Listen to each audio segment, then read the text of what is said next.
美媒推演解放军解放台湾，那么以解放军的实力能否击败台军？多少时间能够完成祖国统一大业呢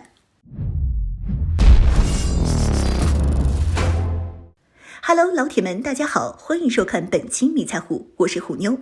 近日，趁台海局势紧张之际，美媒特地发文，对于台海的局势做出了一个响定，那就是一旦爆发冲突后，解放军如何解放台湾。美媒援引美军事专家的分析时，分为6种战法，层层推进，直到最后解放台湾为止。那么，最快几个小时能够解放台湾呢？第一、2步就是收回离大陆最近的金门地区，封锁马祖地区。与台湾本岛和大陆地区隔海相望不同，金门地区距离大陆厦门市区仅15公里左右，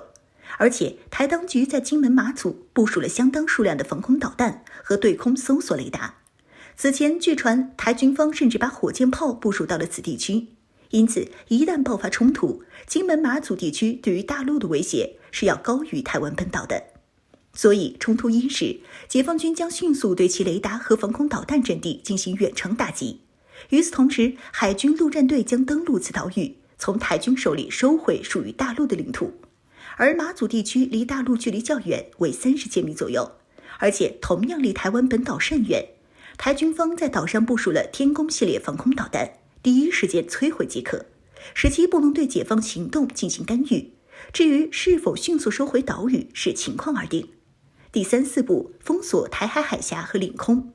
针对台独分裂非法势力与美国方面的密谋勾连，大陆可以宣布对台湾的海峡和领空进行管辖，毕竟这是中国的领空领海。同时禁止未经许可的国外军舰战机进入大陆划定的禁区，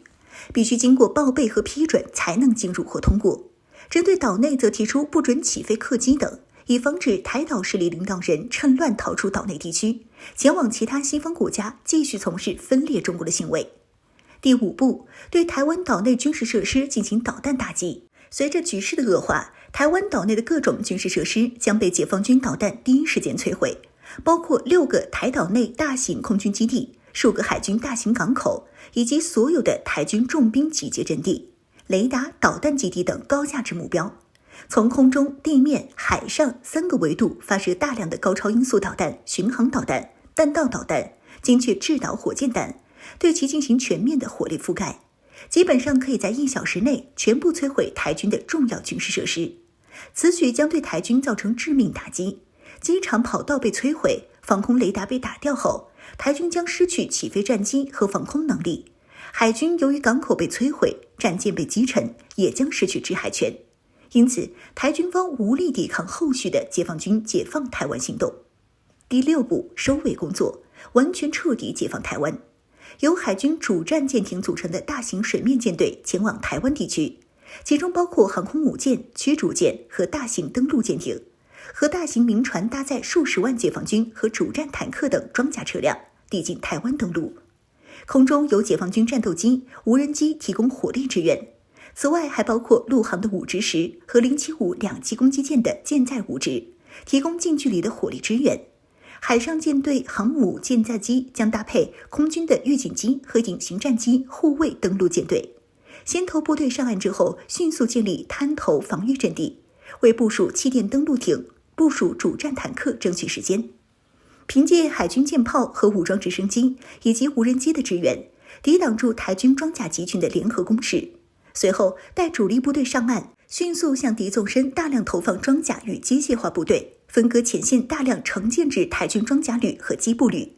凭借制空权和武器装备以及人数的加持，依托台湾快速公路网，解放军可以立即分割包围台湾西部的数个旅的台地面部队。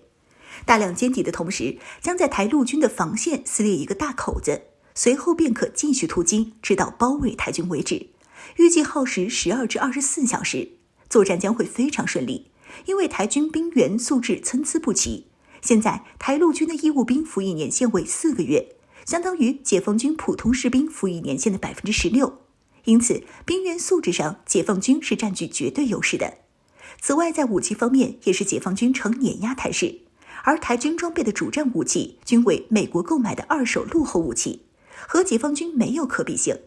更何况解放军还有制空制海权的加持。不论是数量还是质量上，解放军相比台军都占据绝对优势。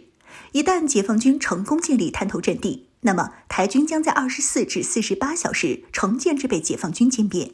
一旦台军地面部队大部分被解放军歼灭，实际上台军就已经丧失了对于台湾的控制权，解放军就可以长驱直入，彻底解放整个台湾大部分地区。